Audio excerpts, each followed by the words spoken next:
Bonjour à tous et bienvenue. On est ravis de vous accueillir pour ce webinaire exclusif avec l'équipe cybersécurité des Jeux Olympiques et des Jeux Paralympiques Paris 2024. Quand je dis vous, du coup, c'est toute notre communauté et ça fait plaisir. Étudiants, mentors, diplômés, quelques collègues aussi qui sont là. Donc bonjour à tout le monde. On a essayé de garder de la place pour des questions à la fin. Posez-les au fur et à mesure et on prendra un créneau à la fin. On fera notre possible. On a aussi pas mal de questions qu'on a déjà prévu de poser. Donc on essaiera de faire rentrer tout ça. Franz, bonjour. Bonjour. Directeur cybersécurité à Paris 2024. Dominique, bonjour. Bonjour. RSSI adjoint, responsable gouvernance. Et Jérémy, bonjour. RSSI adjoint et responsable des opérations.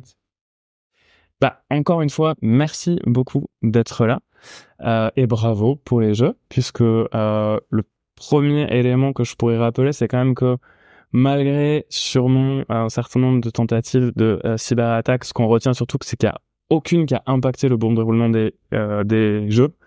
Et ça, c'est vraiment un exploit. Je pense que tous ceux qui travaillent dans la cybersécurité s'en rendent compte. Donc vraiment, merci pour ça et bravo.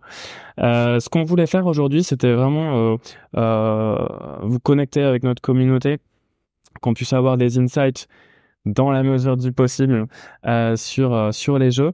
Et donc peut-être, quand on parle des jeux déjà, première question, en quelques chiffres, si on devait résumer les jeux en quelques chiffres, ça serait quoi pour chacun d'entre vous, Franz par exemple?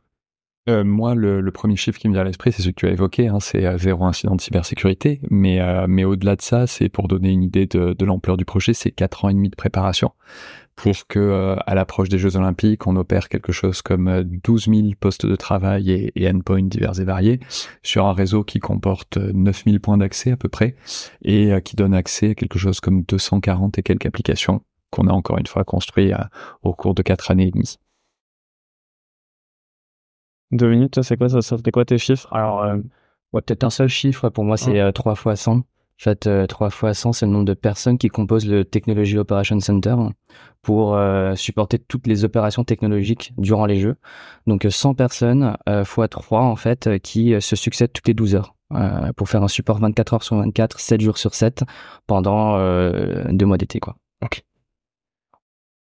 Et moi, ça aura plutôt été le succès populaire, 95% de taux de remplissage des stades, plus de 12 millions de billets vendus. Ça, c'est juste exceptionnel. Enfin, les jeux ont été extraordinaires. Clairement. Ok, merci pour cette remise en contexte.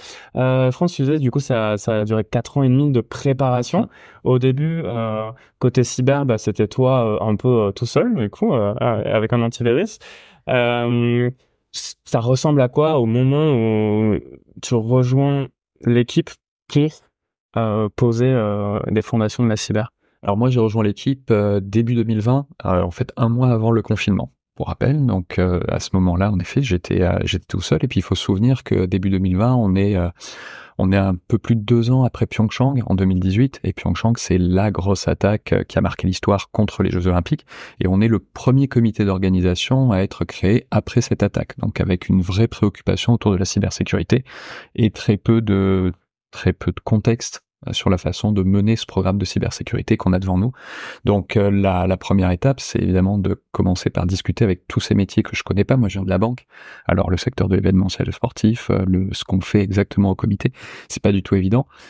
Commencer à comprendre ce que font mes collègues, commencer à réfléchir en termes d'analyse de risque, à quoi on va se confronter. Et puis procéder par étapes. D'abord être modeste, commencer avec des choses simples, faciles à mettre en œuvre. Et puis revenir aux bases de cybersécurité, la protection des mots de passe, la ségrégation des droits, des choses comme ça. Et puis néanmoins commencer à penser grand, parce que au bout de 4 ans, on va avoir notre propre finale olympique de cybersécurité et on va devoir la préparer avec une excellente équipe et de très très bons moyens.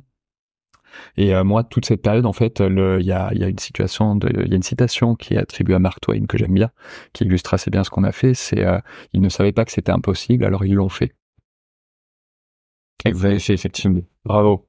Et justement, après à la fin de cette étape, les grands axes, les grandes fondations que tu poses concrètement pour la stratégie cyber des jeux, Ça se structure comment?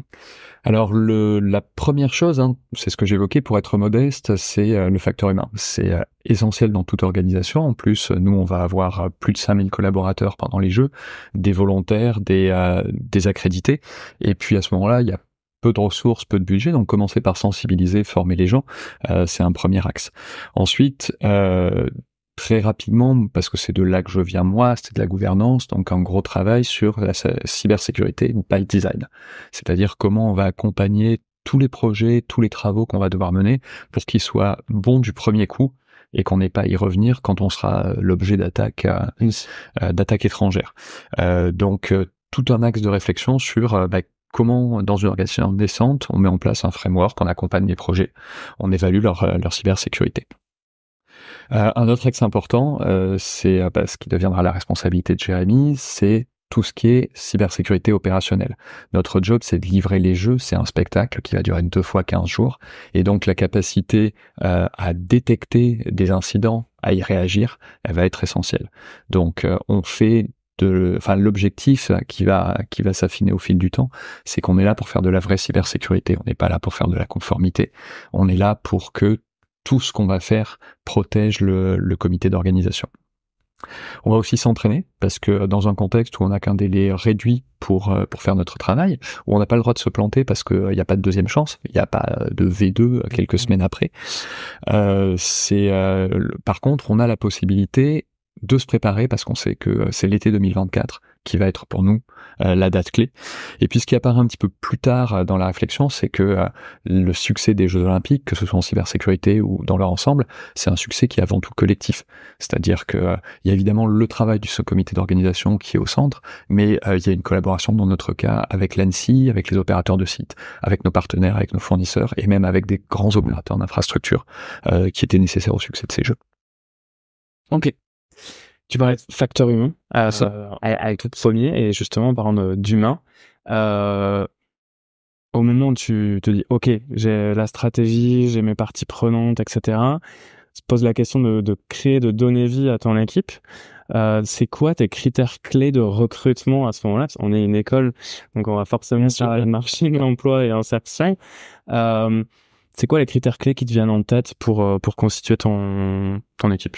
Alors déjà, la mauvaise surprise pour moi, c'est que le recrutement, il a été souvent compliqué. Comme dans n'importe quelle organisation aujourd'hui, on est sur un marché tendu et trouver les bons éléments prêts à s'impliquer dans un projet qui est quand même atypique parce que ça dure qu'un temps réduit et puis on sait que on va aller au charbon, on sait qu'on va être jugé sur le travail qu'on a accompli in fine. Donc ça n'a pas toujours été évident. Moi, mon idée de départ, c'était de m'inspirer de ce que j'avais connu dans le secteur bancaire, c'était de miser plutôt sur une équipe compacte, mais avec des gens très experts, très pointus. Et donc j'imaginais plutôt des profils expérimentés au départ. Et puis la réalité a fait que en discutant avec les RH, on s'est orienté vers des profils pour la plupart un petit peu plus jeunes que ce que j'avais en tête. Et ça a très très bien marché parce qu'on avait quelques experts cadres de l'équipe pour donner les grandes orientations et pour aider sur les sujets les plus compliqués. Et puis on avait une équipe un petit peu plus jeune, très talentueuse et très motivée, de gens qui avaient vraiment envie, qui étaient là par passion, et qui avaient envie que ce jeu soit un succès.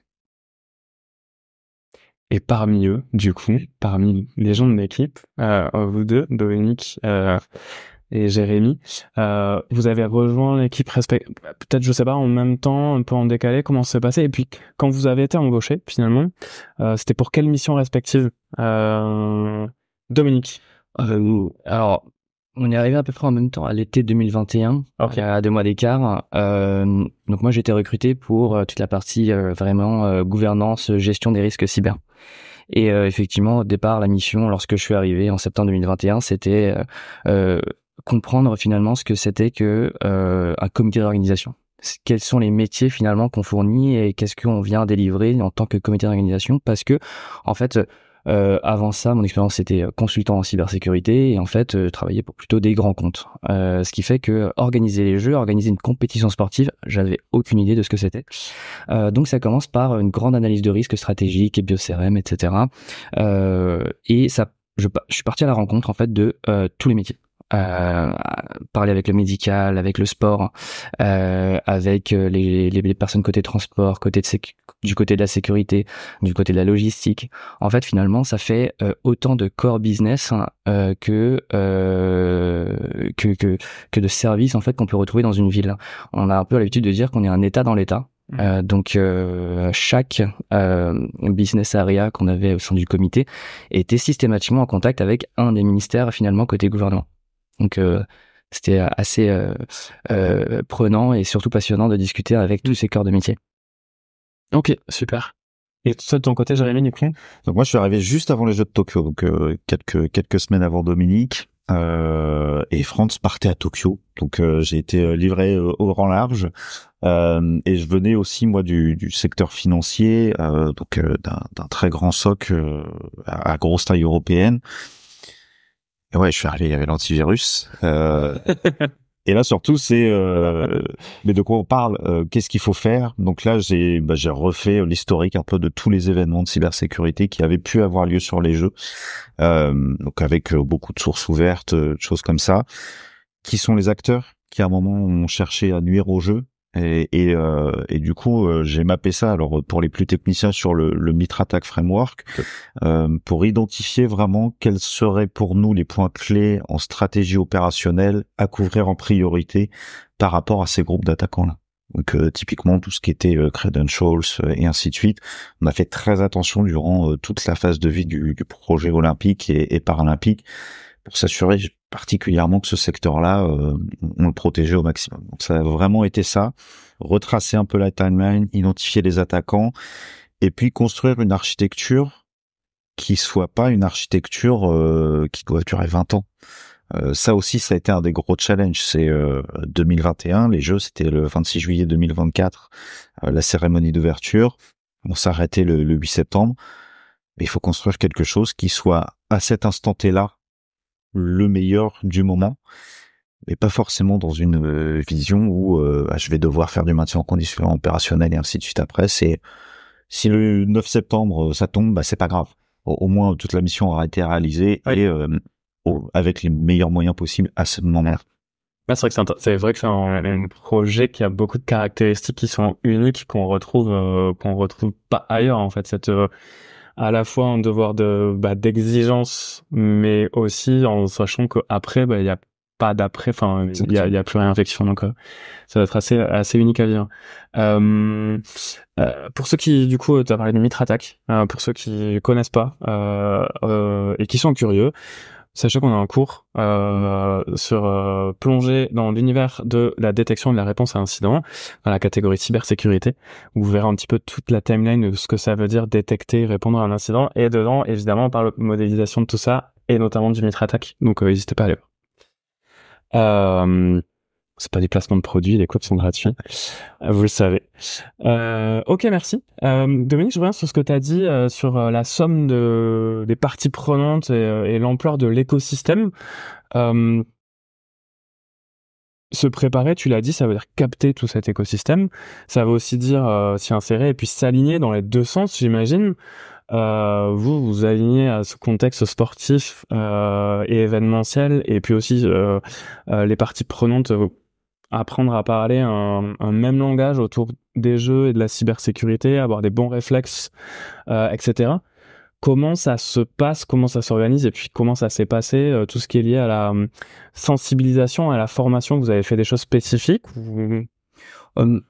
On a utilisé vraiment tout le panel existant en matière d'outillage sur la partie sensibilisation, et en fait ce qui était très très spécifique finalement, c'est la spécificité du comité d'organisation. En fait, on part quand même d'une situation où il y a à peu près plusieurs dizaines de personnes à 5000 personnes au pic en 2024, et ce qui fait que pendant de nombreuses périodes, on a énormément en fait de vagues de nouveaux arrivants, ce qui fait qu'il y a un vrai challenge qu'on a vécu tout au long de la vie du COJO, du comité d'organisation, où en fait il fallait continuer à véhiculer le bon niveau de message en continu auprès des anciens, ceux qui sont là depuis le début de l'aventure, et en même temps toujours pouvoir adresser les nouveaux arrivants sans embêter un peu les anciens avec des messages un peu trop rébarbatifs. Donc toujours se réinventer, mais adresser les deux types de population en même temps. Donc un vrai challenge là-dessus, où en fait finalement c'était beaucoup de mise en commun d'idées à travers l'équipe pour trouver ces moyens en fait de toujours toucher la bonne population avec des messages qui parfois sont très institutionnels et à d'autres moments où en fait on sort un petit peu du champ lexical et que on va aller sur le ton de la blague par exemple, etc. Toucher les populations.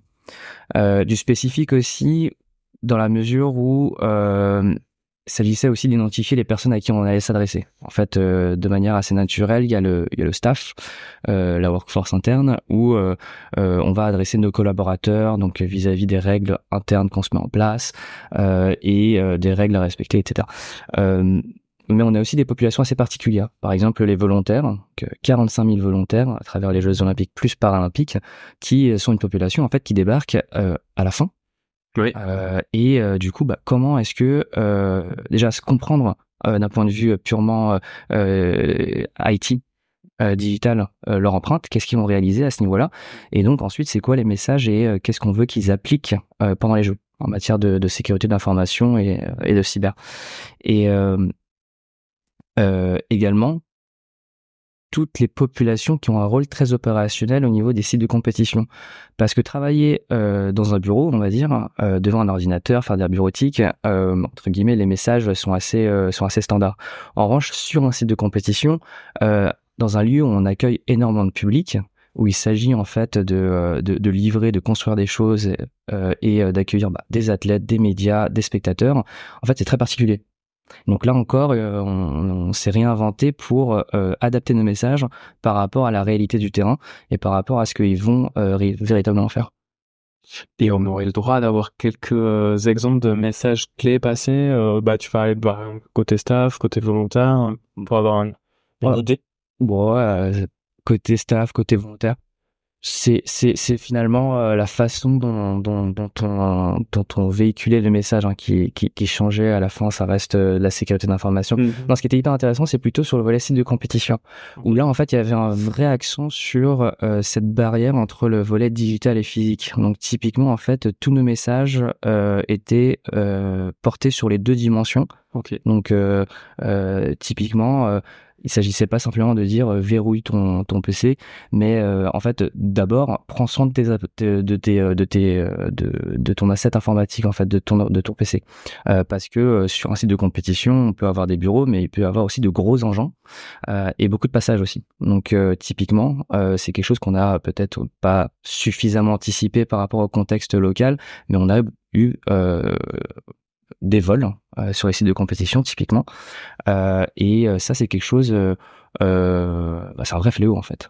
C'est un vrai fléau parce que c'est le type d'incident, le type de sujet sur lequel on ne veut pas se concentrer en fait pendant les opérations des Jeux. Pour autant ça s'est passé et il fallait le gérer. Ok. Merci beaucoup. Il y avait un élément que Franz évoquait tout à l'heure qui était le cybersécurité by design. T'as expliqué Franz les grandes lignes. Du coup, côté gouvernance, j'imagine que tu étais aussi aux manettes sur cet aspect-là. Comment ça c'est quoi les grands principes du cybersécurité by design? Comment ça s'est matérialisé concrètement sur votre SI ou votre...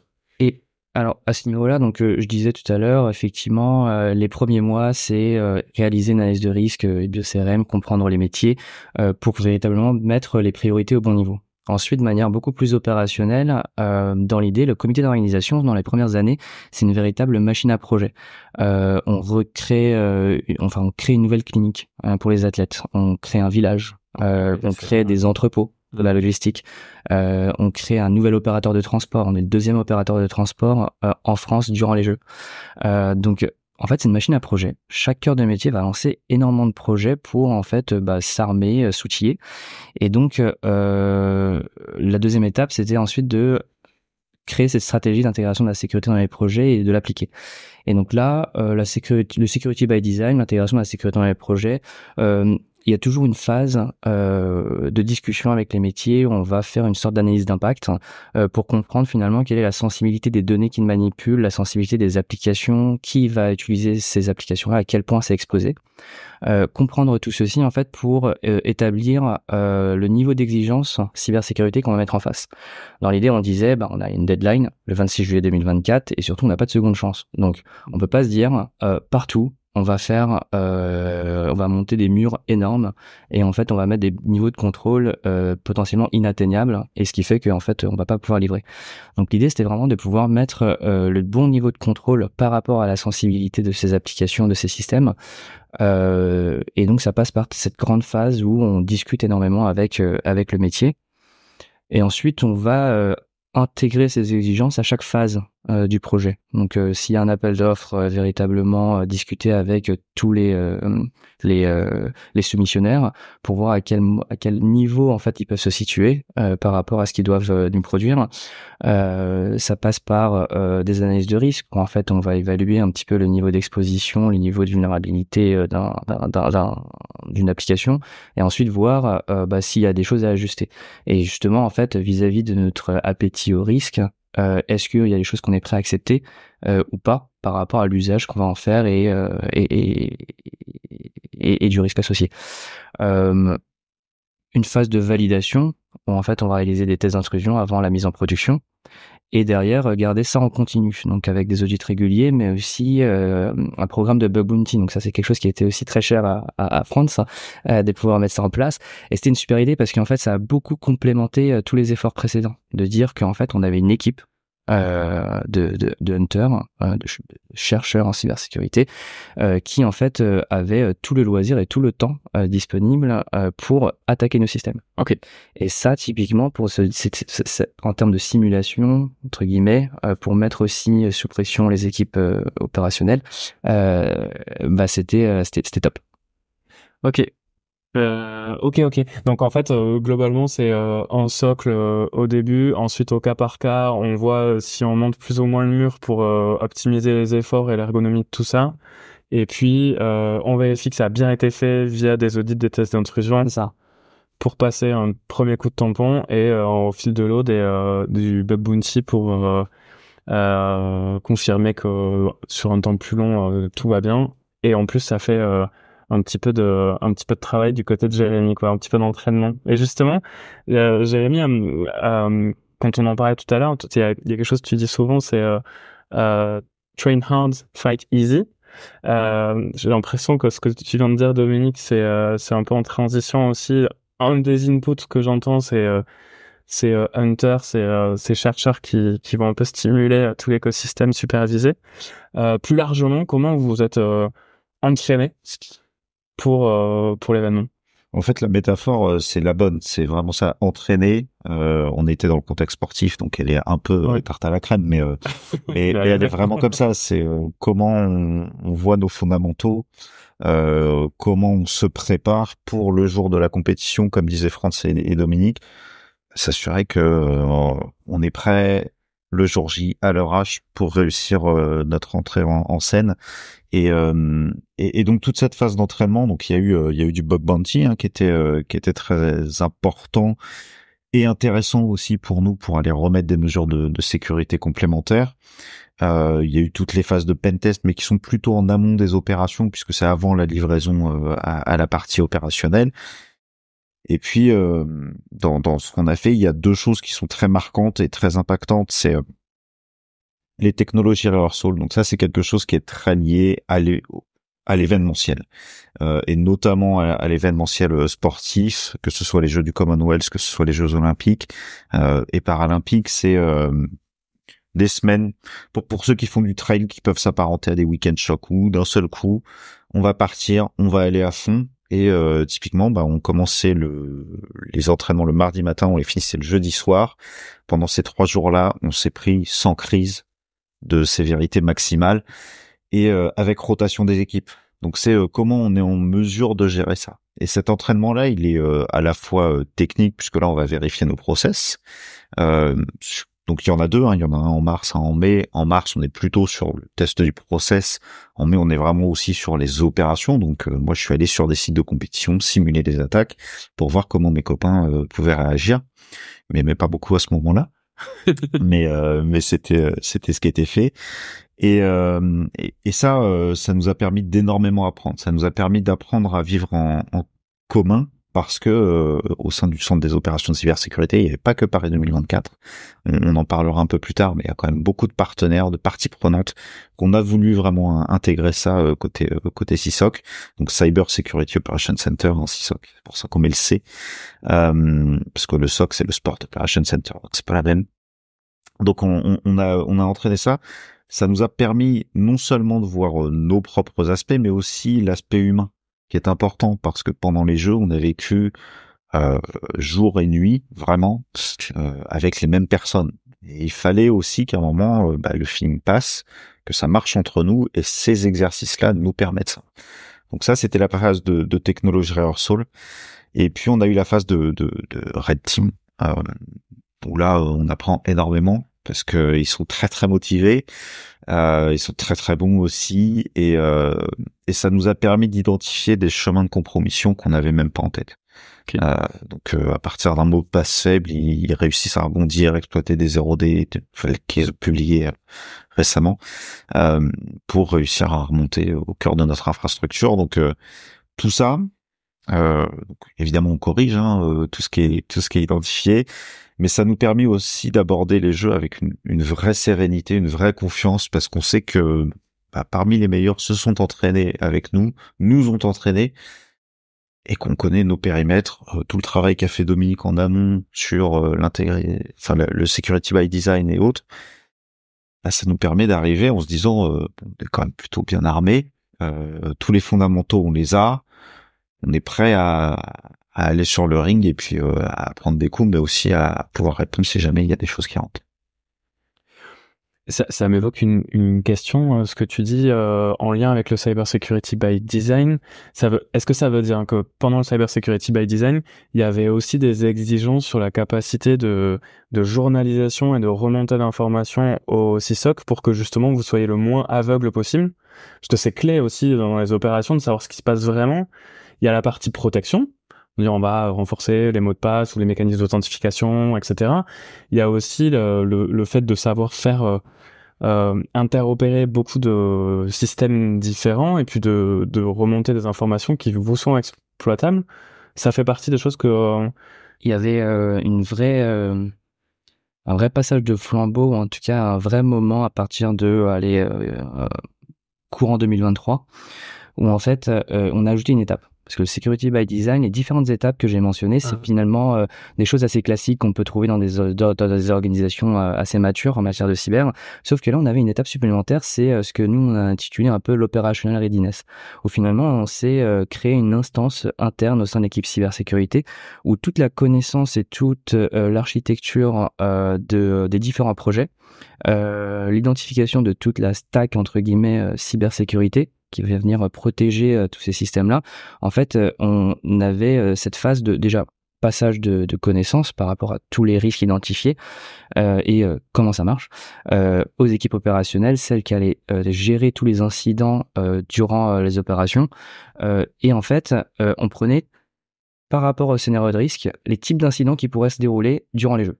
Et toute l'équipe, pendant cette instance dédiée, déroulait les incidents et disait « Ok, alors si c'est ce type d'incident-là, alors c'est nous qui sommes responsables de ce bout-là, de ce bout-là, de ce bout-là, et donc du coup on le ferait comme ça. Sur ces autres aspects-là, sur ce deuxième type d'incident, c'est pas chez nous, et donc du coup comment est-ce qu'on traite la chose, qui on appelle, par quel biais on passe, etc. » Ouais, c'est le fameux build to run qui est souvent très compliqué dans les organisations. Et là, c'est vrai qu'on a beaucoup insisté sur cette capacité à pouvoir intégrer les informations et ne pas laisser les risques identifiés dans le security by design dans un slide, mais vraiment les opérationnaliser, et ça a vraiment été clé. À chaque fois j'ai envie de dire bravo, mais je vais arrêter de le dire, mais vraiment bravo. Super. Donc là, on a parlé de l'avant des jeux. Il y aurait encore plein de choses à dire, mais bon, il y a la question de pendant les jeux et en pivot finalement vous l'avez dit, hein, on est sur des défis qui sont assez uniques. Il y a une exposition médiatique qui est forte.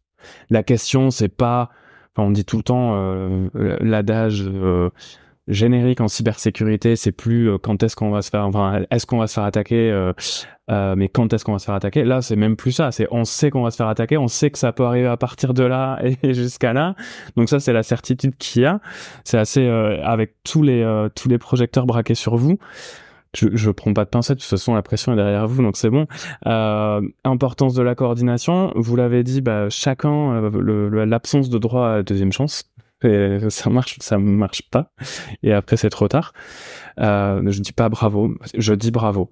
Une fois qu'on a reposé tout ça, on se projette 26 juillet. C'est une semaine assez particulière. Dans le monde de la cyber, puisqu'il y a quelques jours avant des écrans bleus un peu partout dans le monde, plus du coup de la suspicion est-ce que c'est lié, est-ce que c'est un entraînement par des forces obscures ou autre. Bon, en fait c'était un bug, peu importe, CrowdStrike. Donc j'imagine que ça peut contribuer à faire monter la sauce, mais je vous laisserai répondre. Le 26 matin, moi je me rappelle très bien, j'étais au taquet pour la cérémonie du soir, et là je commence à voir des sabotages aussi sur les lignes SNCF. Je dis waouh, ça part fort et ça ressemble un peu à un avant-goût de ce qui pourrait se dérouler assez facilement. C'est facile de saboter en fait quand on veut. Donc voilà, moi je pose le décor tel que je l'imaginais de l'extérieur. Je sais pas ce que ça évoque chez vous. France, 26 juillet, journée d'ouverture. Qu'est-ce que vous retenez de cette journée-là, ou peut-être des jours d'avant aussi? C'était fait. Faut garder en tête que c'est une journée extrêmement importante pour nous. Ça fait 4 ans et demi pour moi, mais ça fait plusieurs années pour toute l'équipe qu'on se prépare. 4 ans et demi, c'est la durée des études supérieures. Hein. Et là, on a l'examen de passage ce soir, et il n'y a pas de deuxième chance, il n'y a pas de rattrapage. C'est on l'a ou on l'a pas. Et c'est pas les révisions de dernière minute qui vont nous le faire obtenir non plus. C'est on va être fixé. Donc c'est un jour vraiment très particulier. Les semaines qui le précèdent, elles sont effectivement très intenses parce que tu as rappelé cet incident, mais on a eu d'autres en fait. C'est nous, on est en opération 24/7 depuis 2 grosses semaines avant les Jeux, et c'est vraiment le shakedown. C'est le moment où on finit de tester tous les process, toutes les opérations technologiques. C'est le moment où on finit de s'installer sur les sites, de déployer les systèmes. Donc nous, côté cybersécurité, on a été prêt relativement tôt parce que ça fait 1 an, ça a été mentionné par Jérémy à ce moment-là, qu'on est plus ou moins en opération au nominal, mais là on est dans le dur. Là nos clients ils commencent à livrer. Là quand on a un problème sur un site de compétition dans cette période-là, on lance pas une analyse projet et on n'a pas 2 semaines pour résoudre le problème. Il faut le résoudre maintenant. Il faut prendre rendre des arbitrages très rapidement. Donc ça a été très très intense les dernières semaines, et en même temps en fait cette intensité elle a finalement contribué à renforcer notre confiance en nous, parce qu'au fur et à mesure que les ennuis nous arrivaient, on réalisait que on faisait face et que on était capable de les traiter, et que les crises sur le DR, non seulement on l'a traité dans un délai très très court, de autour de 72 heures pour rétablir 90% de nos services, mais surtout on l'a traité en 24/7, c'est-à-dire qu'on a aussi été capable de dire ok, c'est la fin du shift. Voilà pour l'équipe qui suit l'état de la situation. Je vous fais confiance, on se retrouve dans 12 heures. Ouais, ce qui peut être effectivement un piège en général de dire je vais rester un peu plus pour aider. Absolument, là, c'est confiance totale. Et voilà. Et en fait, comme tu l'as rappelé, le 26 lui-même, c'est une grosse journée. Et ça commence par les sabotages contre la SNCF, mais en fait, tout au long de la journée, il y aura des signaux faibles, il y aura des inquiétudes, il y aura des incidents sur les sites de la compétition. Beaucoup de stress qui s'accumule, et puis en fait, au fur et à mesure que la soirée s'avance, on dévermine les incidents, les rapports qu'on reçoit, on fait du threat hunting et on trouve rien. Et petit à petit, on est obligé de se rendre à l'évidence.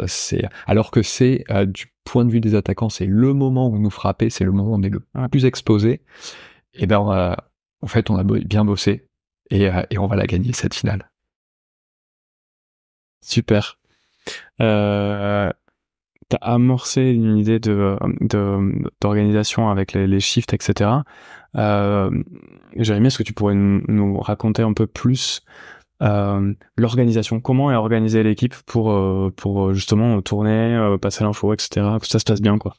Ouais, bien sûr. Donc, il faut avoir en tête que le centre des opérations de cybersécurité, donc le fameux CISOC, il est intégré au centre des opérations de la technologie chez Paris 2024. On a un centre où on a 120 positions et dedans, il y a un petit aquarium caché. Parce que on veut pas que les gens qui sont à côté puissent voir les éventuels incidents qu'on traite, bêtement parce qu'à un moment, s'il y a un administrateur qui est sur notre gauche, puisque le SOC était au fond à droite, fait des conneries, son nom va s'afficher sur nos écrans de monitoring. On veut pas qu'il ait l'information qu'on est en train de faire une analyse sur lui et potentiellement un comportement déviant. C'est vraiment ce coup de l'insider qu'on veut éviter en gardant cet espace-là. Néanmoins, dans cet espace-là, donc, il y a l'ensemble de nos partenaires. Alors, il n'y a pas que Paris 2024, on a aussi du Eviden, on a du Cisco, on a les gens d'Alibaba, on a des gens de Microsoft, enfin, des gens d'Orange. Vraiment, l'ensemble de l'ANSI aussi était là, l'ensemble de nos partenaires est là. Et c'était génial parce que cette période-là, elle a fait tomber toutes les barrières. Mais vraiment, les barrières toutes, qu'elles soient culturelles, qu'elles soient de langue, qu'elles soient techniques. On a eu une vraie communion avec l'ensemble de ces équipes-là. Donc Franz l'a mentionné ainsi que Dominique, mais il y a eu des shifts. Donc les shifts étaient assez fatigants. Hein. On faisait 2 jours 7h, 19h, 2 jours 19h, 7h, puis on enchaînait le surlendemain. Donc on vivait ensemble, jour et nuit. Et il a fallu s'assurer qu'on harmonise tout ça. Donc pour faire ça, on avait chacun notre situation manager. Nous, on était au sein du TOC dans notre position pour pouvoir faire le lien entre le CISOC et puis le reste des équipes de la technologie. Et donc on avait notre bras droit qui était en plein milieu du CISOC, qui s'assurait de l'animation, de la coordination des différentes équipes. Et puis on faisait des points de synchro permanent pour nous assurer que s'il y avait une info à gauche, on la passe à droite et vice versa. Donc c'était ça, avec des stand-up meetings, enfin des trucs bêtes qu'on a dans toutes les organisations, mais des stand-up meetings qui avaient lieu 2 fois par jour, où on faisait un bilan des informations qu'on avait récoltées par rapport au shift précédent, une projection de ce qu'on voulait faire dans la journée, et puis chacun nous disait voilà, sur mon périmètre, voilà ce que je rapporte, sur mon périmètre, voilà ce que je rapporte. Et ça a permis aussi de dire, attends, là, t'as peut-être un truc, ça va être important qu'on regarde aussi, nous, de notre côté, comment on peut t'aider sur ce sujet-là, et ainsi de suite. Donc, c'est vraiment comme ça que ça s'est passé, et c'était top. Donc ça, c'était une quinzaine de personnes qui, géographiquement, étaient colocalisées. Et puis, on avait tout le support de nos équipes à l'international. Donc, c'était, plus de 80 personnes qui nous supportaient pour tout le traitement d'analyse de niveau 1, voire de niveau 2, sur l'ensemble des périmètres opérationnels et de la détection d'incidents.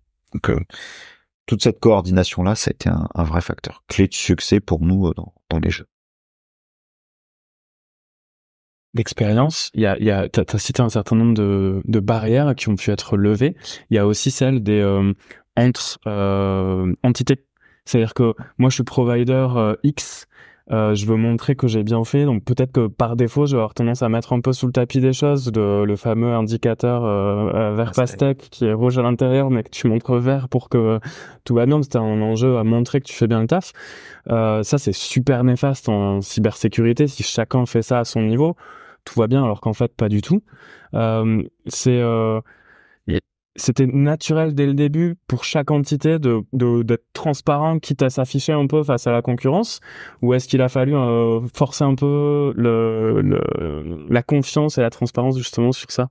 Non, ça a vraiment fait partie de tout l'onboarding. Enfin, dès le début, nous, on a été très transparents. Okay. Vraiment sur ce qu'on faisait, sur les difficultés qu'on pouvait rencontrer, pourquoi on faisait les choses de telle ou telle manière. Du coup, les partenaires se sont adaptés à ça aussi. En fait, ça a été l'effet miroir. C'est nous, on est transparents. Soyez-le aussi. Oui, l'exemple en fait. Et si on avait des doutes sur un truc, on pouvait aller creuser le sujet et éventuellement déterrer un loup. on n'a pas eu le cas, heureusement. Donc non, ça s'est super bien passé et vraiment on avait 12 ou 14 nationalités au sein du CISOC, de l'Extrême-Orient aux États-Unis, en passant par la Pologne, l'Espagne, la France, les Royaumes-Unis, ainsi de suite. Et ça s'est super bien passé. Donc c'était une vraie magnifique expérience humaine aussi à Vienne. Chouette. Ouais. Dominique, une fois qu'il y a les jeux qui sont lancés, t'as parlé des bénévoles aussi, etc. En fait, il faut être partout en même temps. J'ai l'impression. En fait, t'as des activités aux Invalides, à Bercy, à Tahiti, ailleurs. Comment on organise tout ça? Sur qui on s'appuie en vrai? Équipe cœur, équipe étendue, bénévole ou autre, partenaire. Comment on dispatche puis on coordonne? Comment on pilote tout ça? Ça ressemble à quoi? Effectivement, il y a beaucoup de types de compétition. En période de jeu, c'est près de 40 types de compétition qui peuvent être opérés en parallèle avec des épreuves qui se passent dans la journée. Jérémy expliquait un petit peu le fonctionnement du CISOC. Le CISOC, c'est véritablement une tour de contrôle pendant les jeux. Donc, tous les événements de nature cyber, d'origine cyber, doivent transiter à un moment donné par ce CISOC. Sauf que du coup, on a 40 sites de compétition à travers tout le territoire métropolitain, mais ultramarin, parce que du coup, il y a Tahiti qui est de l'autre côté de la planète. Et donc du coup, gros challenge. Comment on fait pour capter en fait ce qui se passe sur les sites de compétition et avoir un petit peu les différents signaux faibles? On allait chercher l'aide là où on pouvait la trouver. Il y a peut-être un premier rôle qui était assez clé, c'est le rôle de ce qu'on a appelé le Venue Technology Manager. Donc c'est un peu le DSI du site. Et chaque site de compétition avait une équipe technologique avec un chef, une chef attitrée. Et cette position-là avait pour rôle notamment d'incarner aussi la cybersécurité, de dire que en fait il y a des règles qui ont été positionnées, ils ont été formés pour ça, et donc du coup comment reconnaître un incident de cybersécurité, à quoi ça peut ressembler sur un site de compétition dans les prémices en fait d'un incident d'origine cyber, on les a formés à ça, et donc ensuite derrière leur rôle c'était de remonter cette information au niveau du CISOC. Donc il y avait des canaux comme ça qui étaient créés. Et quand je disais qu'on cherchait de l'aide là, on peut la trouver, c'est qu'en fait, ce rôle-là de Venue Technology Manager, en fait, la cybersécurité, c'est pas son rôle premier, c'est pas sa formation première non plus. Donc, on peut pas non plus se dire qu'on va faire confiance et que, la confiance n'exclut pas le contrôle, quoi, voilà. Et donc, du coup, un petit peu une stratégie d'encerclement, on va chercher de l'aide là où on peut la trouver. Donc, on avait aussi quelques volontaires qui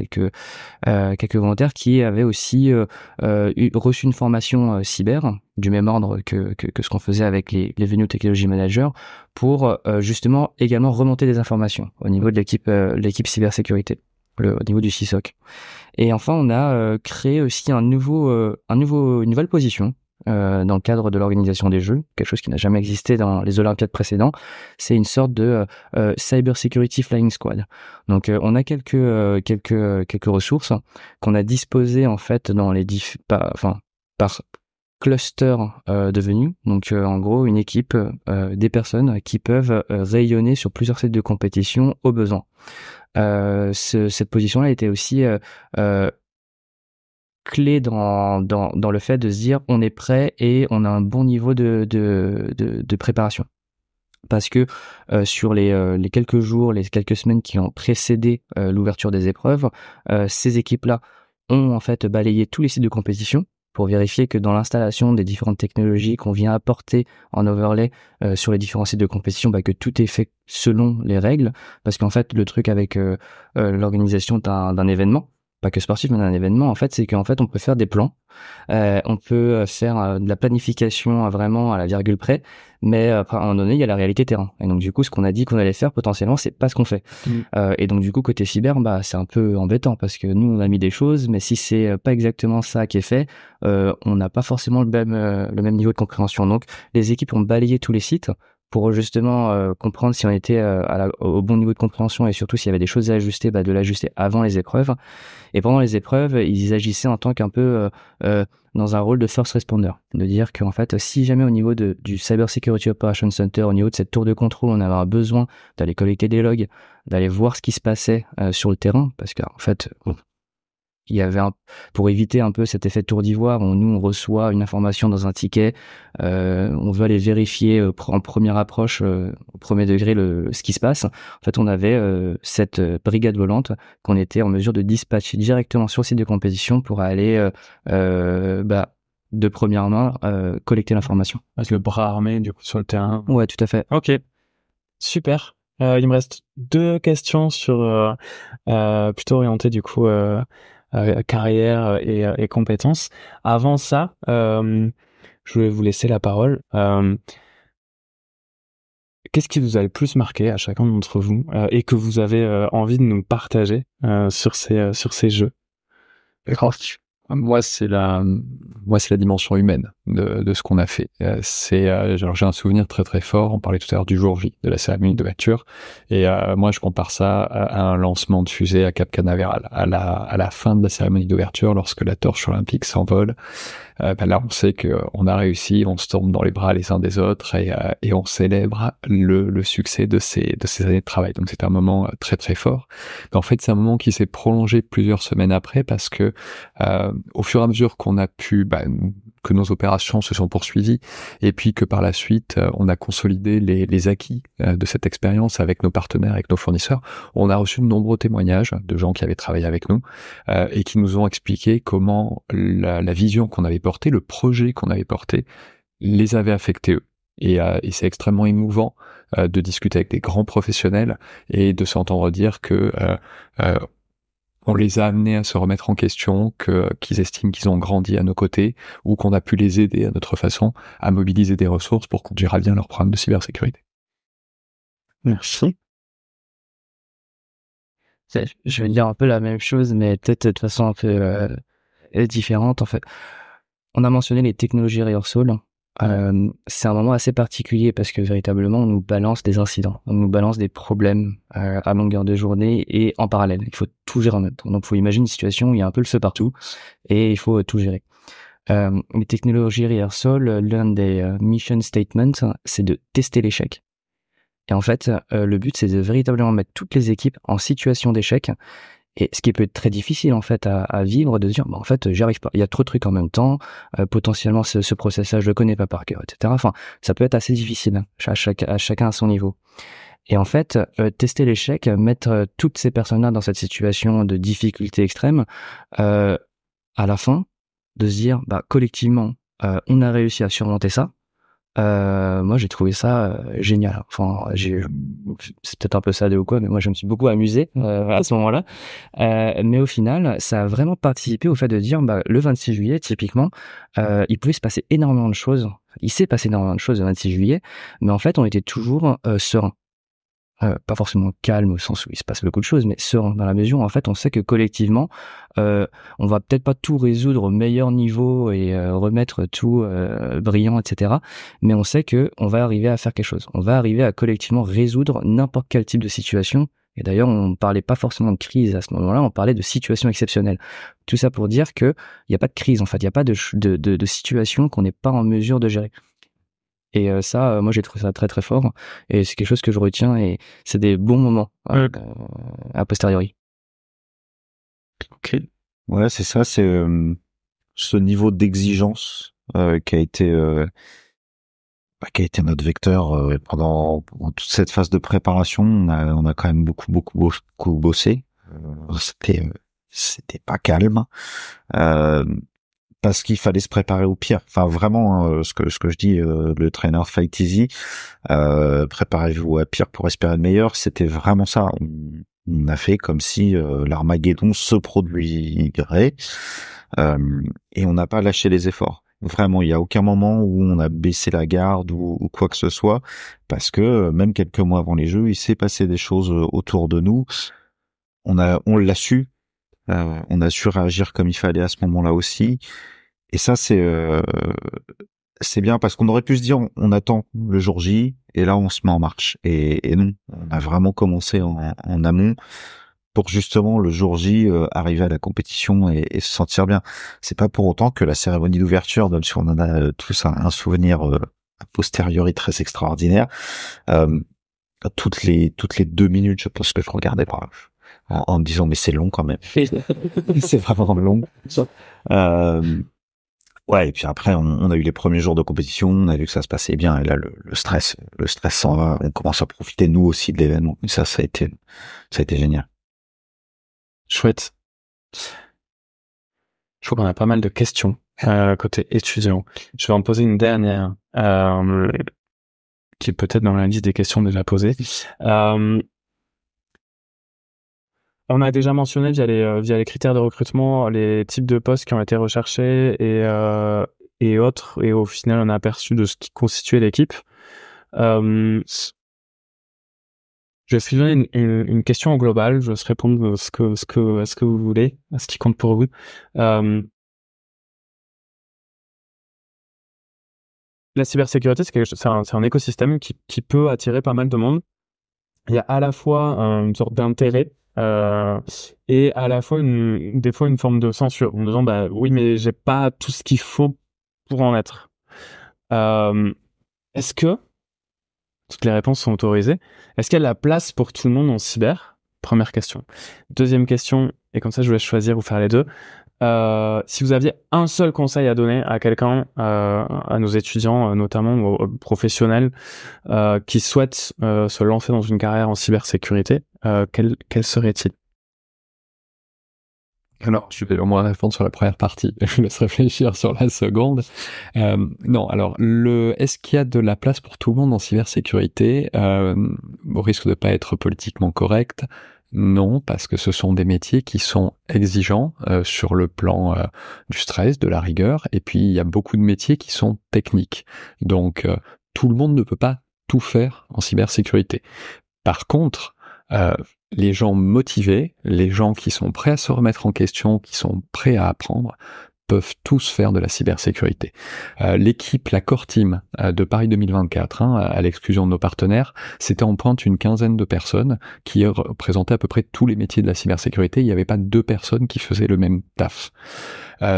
Plusieurs d'entre eux, j'en ai 3 ou 4 au moins en tête, n'avaient pas un background cybersécurité. Parce que beaucoup des problématiques qu'on a affrontées, elles sont nouvelles, elles sont changeantes, et il n'y a pas d'état de l'art pour les traiter. Et donc on cherche des gens qui ont cette capacité à s'adapter, qui ont des capacités à chercher des réponses originales à des problèmes originaux. Donc oui, parmi des gens qui m'ont moi le plus impressionné, on a une de nos chefs de projet qui avait pas du tout d'expérience cyber et qui a conduit d'une main ferme son shift pendant les opérations. Et on fait coucou à Alice. Merci. Du coup, sur la deuxième question, un conseil, je sais pas si c'est un vrai conseil, mais plutôt un état d'esprit, mais en fait de se faire confiance dans la mesure où peut-être qu'au début, surtout au niveau, je parle peut-être à ceux qui sont encore en études, de se dire qu'on n'a pas de niveau sur tel ou tel domaine. En fait, on apprend tout le temps. Donc aujourd'hui, j'ai des connaissances que j'avais pas forcément l'année dernière ou il y a 5 ans, il y a 10 ans. Et c'est de se faire confiance et d'aller vers des activités qui sont fun. Parce que pour garder ce niveau de motivation, ce niveau de passion, il faut s'amuser entre guillemets. Il faut aller chercher un truc qui est motivant pour soi. Et même si on pense qu'on n'est pas forcément le meilleur dans ce domaine-là précisément, à partir du moment où il y a cette motivation et ce fait de se dire j'y vais, je fais ça parce que je trouve ça fun, en fait ça va être ça va marcher. Ça, en tant que manager, quand on est avec une personne qui a pas forcément les compétences, mais qui est motivée et qui veut aller chercher des choses, c'est hyper agréable et c'est hyper facile entre guillemets ensuite d'élever cette personne et de dire je vais te fournir ces niveaux de compétences là, ces skills, mais par contre la motivation c'est pas quelque chose qui peut s'apprendre, ou en tout cas qui peut être véhiculé. Et donc du coup aller chercher des activités fun. Ouais, alors je vais synthétiser, mais moi j'aime bien le venez comme vous êtes. mais n'importe qui, comme l'a dit France, ne peut pas venir. Faut avoir envie, en fait, bêtement. Nous, ce qu'on a fait dans nos recrutements, c'est qu'on a cherché des gens qui avaient envie d'apprendre, qui avaient envie de s'exprimer aussi. C'est important qu'ils aient à cœur de donner le meilleur d'eux-mêmes pour délivrer un projet. Et ça c'est un truc qui est pas technique, qui est pas palpable, mais c'est ce que nous on va aller chercher. C'est est-ce qu'il a envie, et à partir du moment où il a l'envie, il va se renseigner, il va apprendre et il va progresser. C'est bête et méchant. Après, il peut y avoir des gens qui vont les accompagner. C'était aussi notre rôle à nous, de les mentorer un peu. Hein, c'est un peu votre philosophie aussi, mais de leur expliquer. Voilà, là, on va plutôt partir comme ça parce que dans une vision plus globale et par retour d'expérience, c'est comme ça que ça va mieux fitter. Donc ouais. Des métiers en cyber, il y a tout. Il y a des gens qui vont gérer du DRP, donc du plan de reprise d'activité, où là, il faut avoir un mindset très particulier. Il y a des gens qui vont aller configurer de l'EDR, il y a des gens qui vont faire de la réponse incident, de l'analyse de traces, de l'analyse de risque. Tout ça, c'est la cyber. Et en fait, on a tous les métiers de l'IT dans la cyber, mais même au-delà, parce qu'on a de la stratégie, on a de la géopolitique, on a de la gouvernance, et ça permet à tout le monde de pouvoir aussi s'exprimer dans un quoi qu'il est, mais sans pour autant l'empêcher de passer des barrières et aller voir de gauche à droite. Ben merci. Moi j'en profite un peu et après je crois que Franck tu dois se filer du coup là. J'en profite pour partager mon conseil du coup. Je me pose la question moi-même. Tout ce que vous avez évoqué, je pense que ce qui est clé effectivement, je vous rejoins sur la curiosité aussi. Et finalement le point commun à tout ce qui se passe en cybersécurité de mon point de vue, c'est que ce qu'on fera dans un an n'existe peut-être pas maintenant. Et donc il faut être content d'apprendre en permanence et aussi de se dire finalement quand ça marche pas, quand il y a quelque chose qui marche pas, j'ai l'habitude de comprendre pourquoi et d'arriver à le faire marcher. Et je pense que c'est le point commun à tous ceux qui travaillent dans la cybersécurité, c'est je suis là pour que ça se passe bien, et du coup pour que ça se passe bien, il faut que je comprenne comment ça marche, que j'aille chercher les réponses quand elles sont pas là, et à partir de là, tout devient possible une fois qu'on a aussi évidemment les fondamentaux. Mais effectivement, c'est un prérequis pour moi qui fait que sinon on va être dans une... Si on s'arrête, ça marche pas, ça aurait dû marcher. C'est plutôt un indicateur du fait qu'il vaut mieux pas chercher à faire de la cybersécurité parce que c'est tout le temps aller chercher des solutions par rapport à ça, quoi. Après, ça vous soit que ce que je dis ou si vous validez. Ok, c'est validé. Merci. On a des questions encore. Si vous pouvez, on peut déborder ensemble. Franz, je crois qu'il faut qu'on te libère.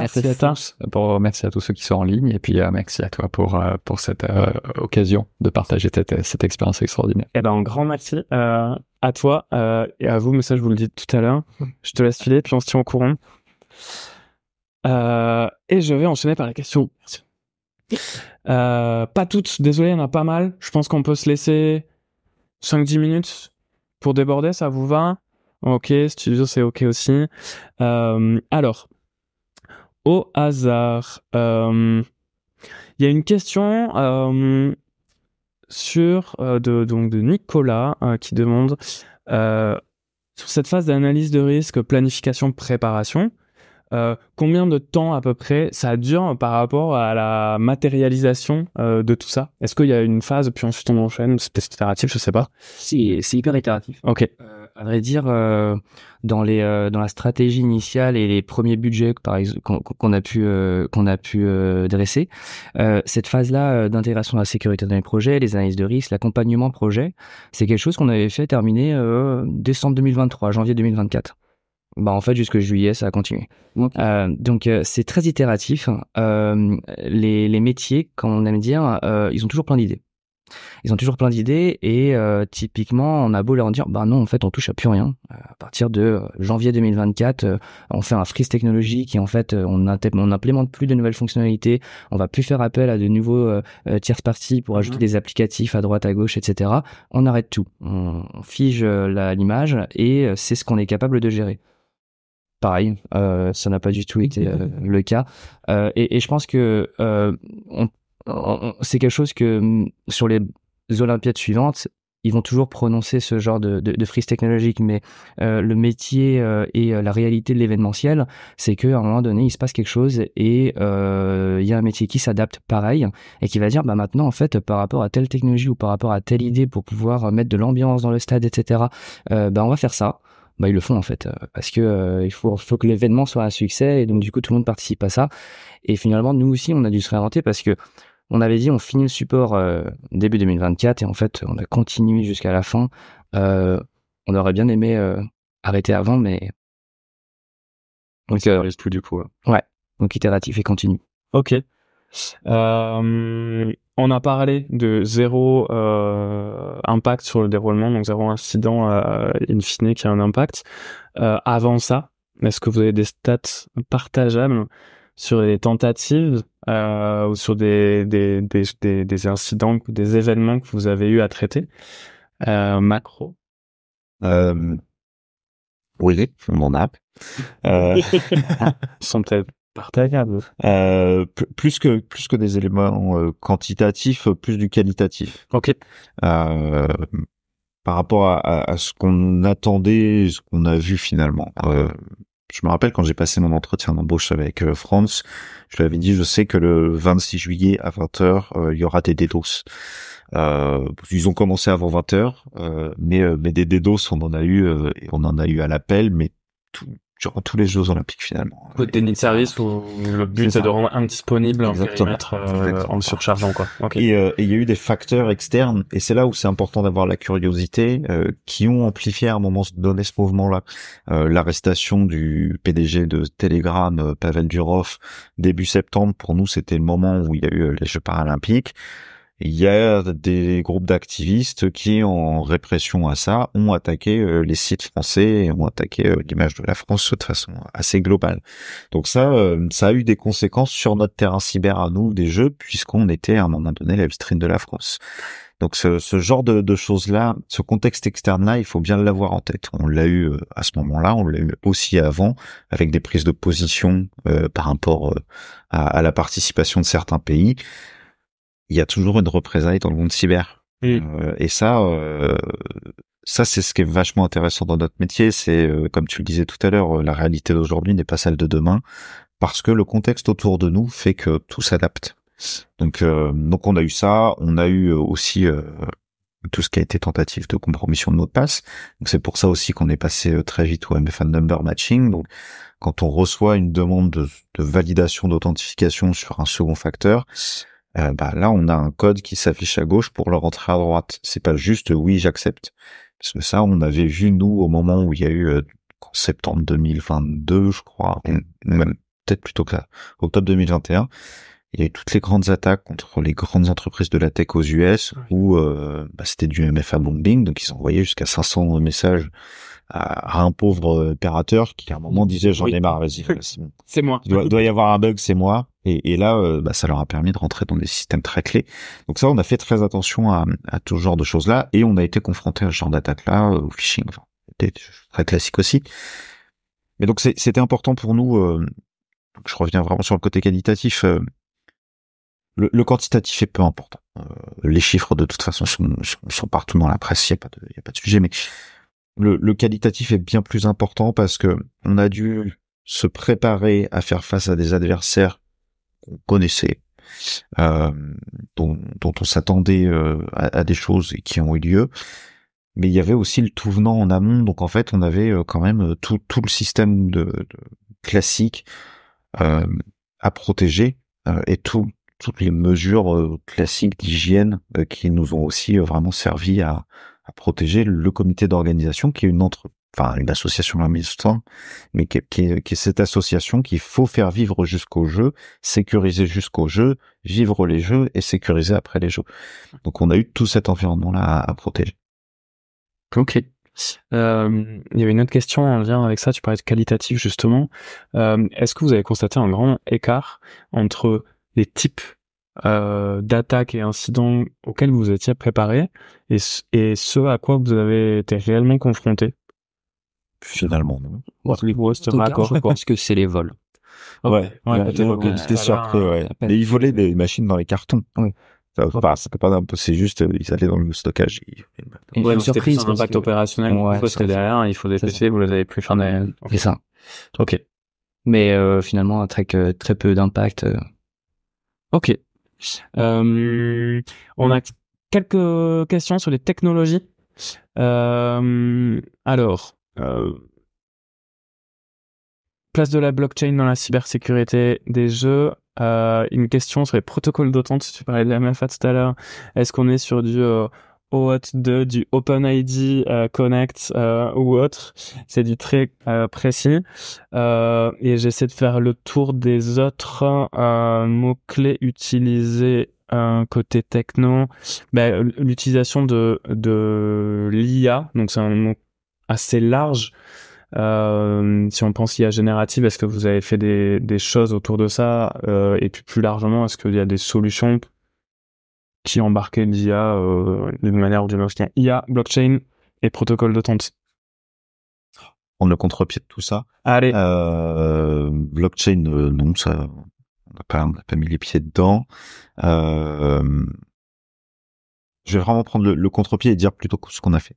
En fait, la façon dont dont j'ai pensé le CISOC, puisque le CISOC c'est un lieu, c'est une organisation, mais c'est aussi un outil. À un moment donné, c'est comment on s'assure qu'on est en capacité de détecter et puis ensuite de réagir aux incidents de cybersécurité.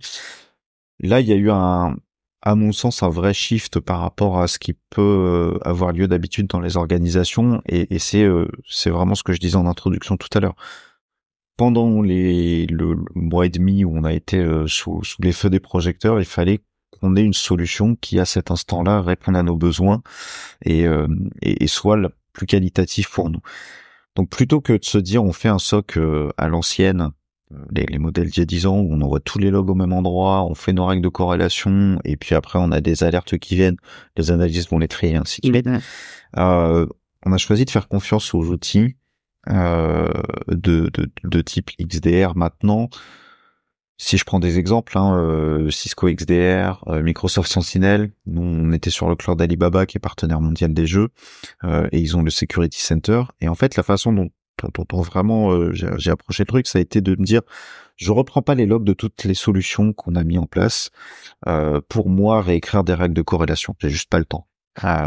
Par contre, je capitalise sur la capacité à faire de ces outils-là pour n'envoyer à mes analystes que de l'alerte qui a déjà été préqualifiée.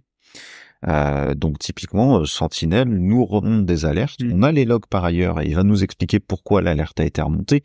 Et l'analyste, lui, ce qu'il va voir, c'est une alerte avec déjà un scoring. Oui. Et en fait, ça, c'est vachement... c'est un vrai facteur de valeur ajoutée dans ces solutions-là. Un gain de temps, en efficacité, en pertinence, parce que les règles, elles sont mises à jour en permanence aussi par Microsoft, et c'est la même chose chez Cisco, c'est la même chose chez Alibaba, et ça nous a fait gagner un temps fou dans l'intégration des technologies. Technologiquement, on a intégré plus de 46 solutions de cybersécurité, et on pouvait pas aller s'amuser à développer le parseur du brute force pour cette solution-là, le parseur de l'authentification, celui-là, le parseur machin. C'est pas possible, en fait. Donc on a vraiment capitalisé là-dessus pour avoir un point central où on a remonté l'ensemble des alertes, et c'est vraiment à partir de ça qu'on travaillait. Et changer aussi les habitudes, dans le sens où les analystes n'étaient pas que des analystes, mais étaient aussi des hunters. Donc en permanence, ce qu'ils faisaient, c'était aller chercher l'incident. Donc il y a beaucoup de points où ils ont creusé pour se dire, il y a un truc qui est un peu bizarre, et après nous on a apporté un éclairage potentiellement métier en disant oui, mais ça on le justifie parce que le métier travaille comme ça. Donc ça a été le premier facteur clé. Le deuxième facteur clé, c'est qu'aussi on a beaucoup travaillé, et c'est ce que Franz disait, quelque chose très orienté autour du risque. On n'a pas fait un SOC pour faire de la compliance, pour faire plaisir à des cyberassureurs ou pour cocher des cases. C'était vraiment pas ça notre objectif. Notre objectif, il était de nous protéger de certaines typologies d'attaques et donc de risques. Et on a construit donc une plateforme de threat intelligence qui récupérait des indicateurs de compromission, ou en tout cas des éléments d'attaque potentiels d'une solution pour les redistribuer aux autres solutions. Et ça, on l'a partagé aussi avec 25 partenaires. Donc en fait, on générait nos propres indicateurs d'éléments malveillants, donc des adresses IP, des domaines, des adresses mail, des choses comme ça. On récupérait ces informations-là, on le diffusait à l'ensemble de nos composants. Comme ça, s'il essayait de taper à droite, il était bloqué aussi à gauche parce que on l'aurait pas vu. Et on a partagé tous ces éléments-là à nos partenaires. Ça a été plus de 6 millions d'indicateurs globalement partagés avec les partenaires, 4000 où le niveau de criticité était maximal. Donc en fait notre approche elle a été comme ça. En parlant d'outils, je suis désolé pour ceux que j'ai frustrés en ne répondant pas à leurs questions par rapport à NGA et ainsi de suite, parce qu'il faut avoir en tête que oui, Paris 2024 et la cybersécurité de Paris 2024, c'est quelque chose qui doit être à l'instant T au top de la solution technologique. Et donc ça veut dire que la solution technologique elle est un peu éprouvée. Tout ce qu'on voit aujourd'hui autour d'une GenAI et ainsi de suite, ça aide l'analyste à comprendre l'incident parce que ça lui fait un petit résumé du truc. Pour moi, le seul élément, si je dis pas de bêtises, où on avait un peu d'intelligence artificielle, c'est des modèles très statiques de machine learning. On a une baseline qui est construite, on mesure les déviances, donc c'est plus de la statistique que de la vraie intelligence artificielle. Et ça, on le faisait sur le comportemental, que ce soit de déconnexion ou du réseau. Ok, pour automatiser l'identification. Ouais, c'est ça, pour se dire, attention, j'ai un signal faible en me disant, tiens, c'est bizarre, lui, il se connecte toujours depuis cet endroit-là. Ouais. Là, il est connecté depuis là, est-ce que c'est normal? Ok, super intéressant. Ben, merci. On va s'arrêter là pour les questions. Désolé à tous ceux et celles qui ont posé des questions qu'on n'a pas pu poser. J'espère que l'ensemble des réponses apportées au global auront indirectement répondu à vos questions. Et puis, il nous reste plus qu'à vous souhaiter une bonne journée. Est-ce que vous avez un mot de la fin ou est-ce que vous avez déjà dit beaucoup de choses et on dit juste au revoir? On a dit beaucoup de choses. On a dit beaucoup de choses. Bon, merci encore à toutes et tous et à très bientôt.